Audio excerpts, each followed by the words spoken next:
So study number 15, Rush Hour in level 3.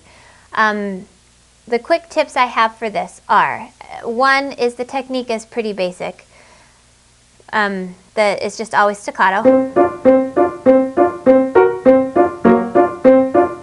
Right, so a slight push because there's so many and the tempo, so if we're going fast, it doesn't leave you a lot of room for big wrists, right?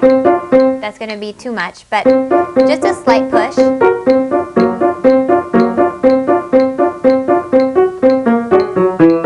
So even through all of that, it's just a lot of hand, a lot of arm, not with your finger, right, but with your arm dropping into the keys.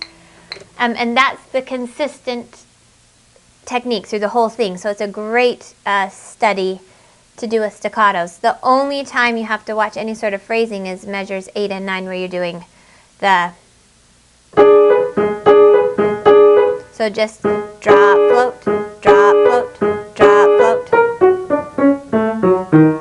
And then the big challenge with Rush Hour, so the phrasing and the musical technique really isn't that difficult because it is so consistent, it just stays the same through the whole piece. Even there's not a whole lot of dynamic contrast either, just a few little places. But nothing that we have to do, you know, really detailed shape or left hand soft and right hand singing out. So the musical aspect's pretty straightforward. So the challenge to this piece is the notes. So just watching, you know, the more you can get in the geography of your notes, it's strange chords, strange patterns that we're not used to. It's not just a simple C major scale. There's some whole tone like in measure 4. You have that pattern of all whole steps. And when I set up my right hand, I would set it up both feeling here, you know, kind of playing it blocked so you see where you are, because that stays there in a lot of places.